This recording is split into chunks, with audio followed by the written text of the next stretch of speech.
of a cliche, but actually I kept uppermost in my mind was to try and recreate an idea that sometimes, you know, you might visit a friend's house or an acquaintance and you're left alone in their front room while they go off and make you a cup of tea, and if they happen to have bookshelves, you start browsing their bookshelves and you think, okay, you know, I understand they'd have that, I can work out that that's their kind of interest, but then every now and again you come across a title and you think, God, that's really odd, I wouldn't have expected them to have that. That's kind of a bit creepy even, or that's a bit whatever, maybe it's not theirs, maybe they borrowed it. And it was that kind of idea, I suppose, we worked on when we kind of thought about what we'd stock. And so a lot of what you see here, I mean, yes, they are commercially available books. Some of them are more obscure, some of them less. But I suppose one of the things I really wanted to kind of try and do was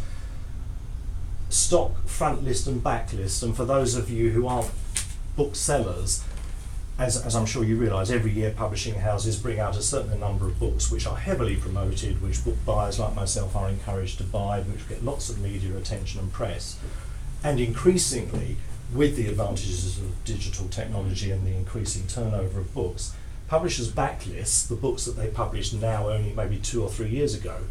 kind of fall into complete obscurity, and booksellers necessarily and understandably don't often buy them because all of the promotion and all the kind of commercial potential is featured on the front list.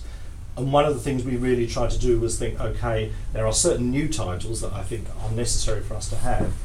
but I'm really going to kind of look quite closely at publishers' backlists and think, okay, I remember that, that's a great book, or I don't even know anything about that, that sounds fascinating, and I'm going to stock it. And so one of the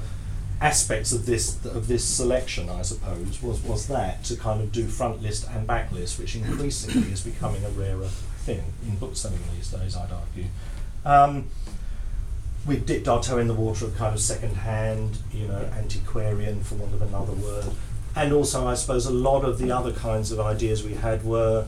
that, given this is a relatively small, intimate space, given that, you know, people are maybe popping in for a drink and don't want to kind of leave with a huge great book under their arm, a lot of the books are necessarily small in scale, and not only in size but literally in breadth. So some of the fiction, for example, that I've had an opportunity to stock tends to be novellas or short stories rather than kind of great massive tomes. So we were kind of thinking around different ways of kind of how we could buy books, and so that's part of the rationale of all of this. But there was a recent article in the New York Times a couple of weeks ago that was about this idea, I suppose, of publishers as well seeking non-traditional outlets in which to sell their books. As I'm sure you're all aware, increasingly now we see books ranged in clothes shops, in restaurants, in cafes, in all sorts of other kinds of outlets, because it would appear that, as an add-on almost, you know, book buying can be incredibly profitable and lucrative in spaces that aren't entirely designated as bookshops. And I'm going to quote there, they said, having a physical outlet for books is extraordinarily important, publishers say. While online and e-book sales are huge channels, lesser known books can get lost in that world if they do not have a physical presence to spur interest. The ability to catch a shopper's eye in a store is almost impossible to mimic online, and to stumble across it at Amazon you have to really know what you're looking for. And I think that's kind of interesting. They were talking about all sorts of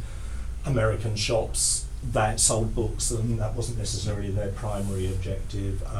And then people like the designer Marc Jacobs has opened Marc Books in New York, you know, where I suppose the cachet of him as a famous designer, you know, sort of kind of spills over onto his book choice, and so therefore you kind of feel that you're buying a fashionable book from Marc Books and so on. And it was interesting how all of this seems to be shifting and changing at the moment.